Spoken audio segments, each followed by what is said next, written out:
মানুষের গলার শব্দ পেয়ে সিন্দবাদ বুঝতে পারে সেখানে সে আর একা নেই, আরো অনেক মানুষ আছে। তারা কি করছে তা জানার জন্য সিন্দবাদ একটা বড় পাথরের আড়ালে লুকিয়ে তাদের কথা শুনতে লাগলো। উপর থেকে আসা কথা শুনে সিন্দবাদ বুঝতে পারল এই মাংস ফেলার রহস্য। বুঝলো পাহাড়ের ওপর থেকে ওই মানুষগুলোই নিচে ফেলছে এই মাংসগুলো, কেননা মাংসগুলো নিচে পড়বে হীরের উপরে, হীরেগুলো যাবে মাংসের সঙ্গে আটকে, আর ঈগল পাখি এসে এই মাংস পাহাড়ের ওপর নিয়ে গেলে পাখিটাকে ইট পাথর মেরে তাড়িয়ে মাংসের গা থেকে খুলে নেবে ওরা দামি হীরেগুলো। সিন্দবাদ হীরে পাহাড়ের এরকম গল্প আগেই শুনেছে অন্য সওদাগরদের মুখে। এটা বুঝতে পেরে সিন্দবাদ আর দেরি করল না, ওখান থেকে বেরুবার পথ সে তৈরি করে ফেলল মনে মনে। আর সেই গোটা ছাগলের মাংসের চাইটার সঙ্গে নিজেকে বেঁধে ফেললো ভালো করে। একটু পরেই এক বড় ঈগল পাখি এসে সেই গোটা ছাগলের মাংসের চাইটাকে ছো মেরে নিয়ে উঠল পাহাড়ের মাথায়। সঙ্গে সঙ্গে অনেক লোক এসে পাথরের টুকরো ছুঁড়ে মেরে তাড়ালো সেই ঈগলকে, আর পাখিও সেই মাংস বাঁধা সিন্দবাদকে পাহাড়ের মাথায় ফেলে রেখেই উড়ে গিয়ে প্রাণ বাঁচালো। তখন মানুষেরা সব হীরে পাবার লোভে এগিয়ে এলো মাংসের কাছে। এসে জ্যান্ত সিন্দবাদকে দেখে তো তারা অবাক। সিন্দবাদের কাছে সব কথা শুনে তারা একদল সওদাগরের সঙ্গে তাদের জাহাজে তাকে তুলে দিল। জাহাজটা যাচ্ছিল বগদাদেরই দিকে। সিন্দবাদ সেই জাহাজে চড়ে নিজের দেশে ফিরল।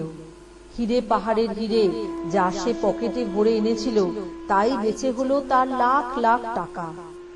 কিছুদিন দেশে থাকার পর সিন্দবাদ আবার মালপত্র নিয়ে উঠল জাহাজে। এবার অন্যদিকে অন্য দেশে পাড়ি দেবে জাহাজে।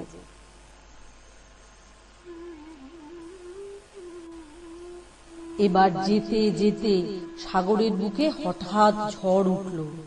ঝড় থেকে বাঁচবার জন্য জাহাজ এসে ভিড়ল কাছাকাছি নতুন এক দেশে। সঙ্গে সঙ্গে আবার বিপদ। জাহাজ ভিড়তে দেখেই কোথাকার সব বেঁটে বেঁটে ছোট ছোট বানরের মতো মানুষ এসে ঘিরে ধরল জাহাজখানা। নোঙরে শেকল বেয়ে উঠল তারা জাহাজে। সিন্দবাদ আর তার কত সঙ্গী সাথীকে জাহাজ থেকে টেনে নামিয়ে জাহাজখানা ঠেলে দিল তারা জলের বুকে ভাসিয়ে। ঝড়ের মধ্যে জাহাজ যে কোন দিকে কোথায় এগিয়ে গেল তা সিন্দবাদ আর তার সঙ্গী সাথীরা কেউই কিছু বুঝতে পারল না। এদিকে সঙ্গে সঙ্গে ঝড় উঠল। বেটে বেটে মানুষগুলো যে যেদিকে পারল জানা পথ দিয়ে পালিয়ে গেল। রইল কেবল সিন্দবাদ আর তার সাথীরা। কি আর করে, এবার ওরা ঝড় ঠেলেই এগিয়ে চলল। খানিক দূরে দেখল জনমানবহীন জায়গায় প্রকাণ্ড এক পাথরের বাড়ি।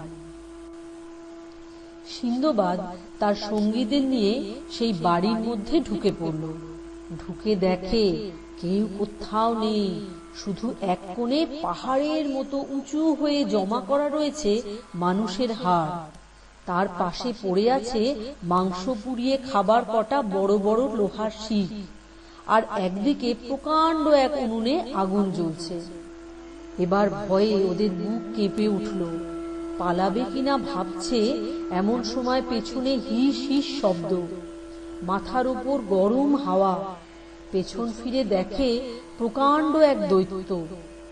ওদের মধ্যে মোটা মতো মানুষটাকে এক হাতে খপ করে চেপে ধরল দৈত্যটা, আর এক নিমেষের মধ্যে তাকে লোহার শিকে গেঁথে আগুনে পুড়িয়ে গপ গপ করে গিলে ফেলল।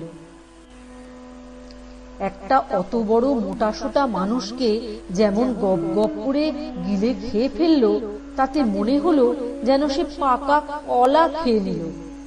শিকে গেঁথে এইভাবে মাংস পুড়িয়ে রাখতে বগদাদের অনেক খাবার দোকানে সে দেখেছে, কিন্তু সেখানেও শিক থেকে ছাড়িয়ে তবে খাওয়া হয়। কিন্তু দৈত্যটার যেন সেটুকুও তর সইল না। খেয়ে দিয়ে মুখ মুছে এক পাশে গড়িয়ে পড়ে দৈত্যটা ঘুমাতে লাগলো। আর এই সব দেখে শুনে সিন্দবাদ আর তার সঙ্গী সাথীদের হাত পা কাঁপতে লাগলো ঠক ঠক করে। কিন্তু সে রাত্রিরে দৈত্যটা ওদের আর কিচ্ছু বললে না। পেট ভরে একটা মোটা মানুষ পুড়িয়ে খেয়ে সে ঘুমোতে লাগলো দিব্যি নাক ডাকিয়ে। এই দেখে সিন্দবাদ তার দলবল নিয়ে এলো সাগর পাড়ে। কাঠ কুঠো খুঁজে কটা ভেলা বানালো, কিন্তু ওই করতে করতে ভোর হয়ে গেল। তখন ওরা কোথাও লুকোবার জায়গা না পেয়ে আবার দৈত্যের বাড়িতেই ফিরে এলো। সকালবেলা দৈত্যটা ঘুম থেকে উঠেই আবার একজনকে ধরে শিকে গেঁথে পুড়িয়ে খেল।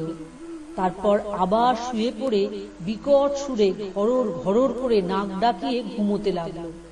সিন্দবাদদের এবার ভারী রাগ হলো। সে সেই মানুষ পুড়িয়ে খাওয়া দুটো শিককে খুব করে গরম করলো। তারপর সেগুলো তুলে নিয়ে গায়ের জোরে জোরে সেই ঘুমিয়ে থাকা দৈত্যটা দুই চোখের মধ্যে ঠেলে দিলে।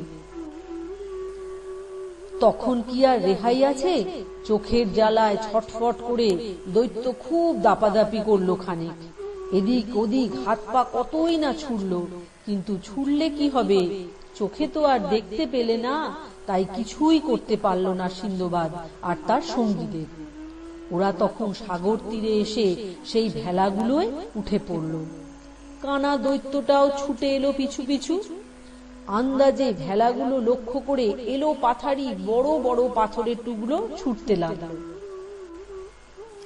সেই পাথরের ধাক্কায় অনেক ভেলা ডুবে গেল। দেখতে দেখতে রাত ঘনিয়ে এলো, তাই কার ভেলা যে ডুবলো তা কিছুই বোঝা গেল না। রাতের অন্ধকারে সিন্দবাদের ভেলা মাঝ সাগরে হারিয়ে গেল। পরের দিন ভোরের আলোয় সিন্দবাদ দেখল শুধু তাদের ভেলাখানাই ভেসে চলেছে। ভেলায় শুধু সে আর তার দুই সঙ্গী। ভোরের আলো, নরম আলো, সূর্য যখন চকচকে সোনালী রং ধরেছে, তখন তাদের ভেলা এসে ভিড়ল এক নতুন দেশের সাগর তীরে। ভেলা তীরে এসে লাগতেই সঙ্গে সঙ্গে তারা তীরে নামলো না। কিছুক্ষণ অপেক্ষা করলো, ভালো করে চারিদিকে দেখলো ওদের কেউ লক্ষ্য করছে নাকি। কিন্তু না, কাউকে দেখতে না পেয়ে ভেলা থেকে তীরে নেমে আস্তে আস্তে এগিয়ে গেল। এখানে দেখলো নানা রকমের গাছ। কোনো গাছে রঙিন সব ফুল ফুটে আছে, তো কোনো গাছে পাকা পাকা ফল। খানিকটা দূরেই একটা ছোট পাহাড়ি ঝর্ণা, ঝরঝর করে সেই ঝর্ণার জল পড়ার শব্দ আসছে। গাছের পাকা ফল আর ঝর্ণার জল পেট ভরে সকলে খেয়ে একটা প্রকাণ্ড গাছের নিচে বসে বিশ্রাম করতে করতে একসময় ওরা তিনজনেই শুয়ে পড়ল নরম গাছের বিছানায়। কিছুক্ষণের মধ্যেই ঘুম নেমে এলো চোখে। কিছুক্ষণ পর একটা ফোঁস ফোঁস শব্দ আসতে সিন্দবাদ ধর্মর করে উঠে বসে পড়ল। প্রথমে ভাবে ঘুমের মধ্যে ভুল শুনেছে, কিন্তু আবার শব্দটা কানে আসে।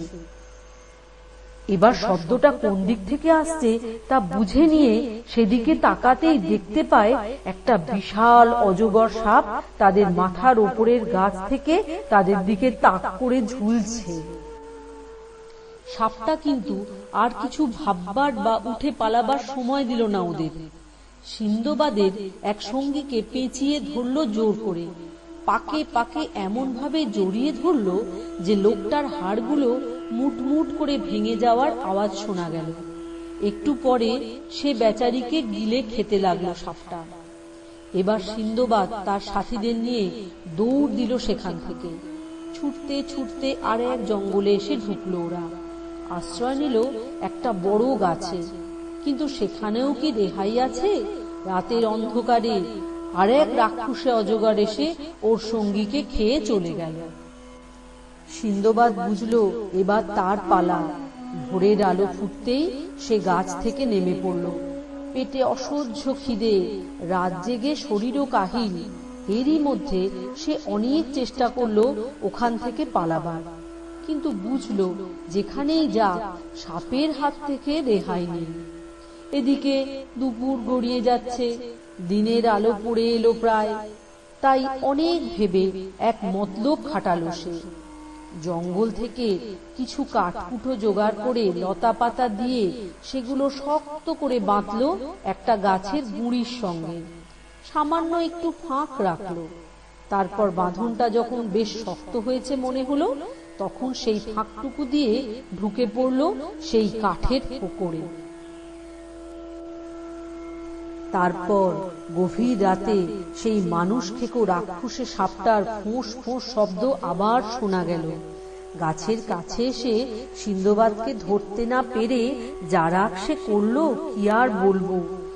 গাছের চারপাশে ঘুরে ঘুরে নানাভাবে সে সিন্দবাদকে খাবার চেষ্টা করলো, কিন্তু কিছুতেই পারল না। এতগুলো কাঠ আর আস্ত গোটা গাছটাকে তো আর গিলে খাওয়া যায় না, তাই সাপের ফুসফুসানিই সার হলো। ওদিকে সিন্দবাদ সেই কাঠের ফোকরের মধ্যে বসে ভয়ে বলির পাঁঠার মতো কাঁপছে তখন, আর মনে মনে বলছে, হে ভগবান, কাঠের বাঁধন যেন খুলে না যায়। এমনি করে ভোর হলো। সকালের আলো ফুটতে সাপটাও গেল চলে, আর তখন সিন্দবাদও বেরিয়ে বাইরে এলো। এইভাবে প্রতিটা দিন সাগর তীরে এসে বসে সিন্দবাদ, যদি কোনো জাহাজ দেখতে পায় এই আশায়। কিন্তু না, প্রতিদিনই তাকে নিরাশ হয়ে ফিরতে হয়। সারাদিন সাগরের পাড়ে বসে গাছের ফল আর ঝর্ণার জল খেয়ে দিন কাটে তার।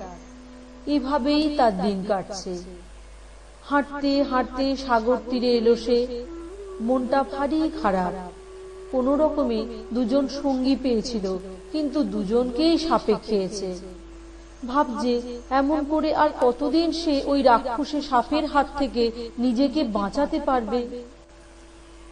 এমনই সময় হঠাৎই সিন্দবাদের মনটা আনন্দে দুলে উঠল। আশার আলো দেখতে পেল সে। দেখল দূরে একটা জাহাজ যাচ্ছে। একটা লাঠি উঁচু করে সে তখন প্রাণপণে চিৎকার করতে লাগলো। জাহাজ থামলো। একটা নৌকা পাঠিয়ে সিন্দবাদকে ওরা জাহাজে তুলে নিয়ে গেল। সিন্দবাদ দেখল এ তার দেশের সেই চেনা জাহাজ। জাহাজের কাপ্তানের কাছে তার বেচা কেনা করার অনেক টাকা জমা ছিল। সে টাকা নিয়ে দেশ বিদেশে ব্যবসা করে অনেক লাভ হলো তার। তারপর দেশে ফিরল।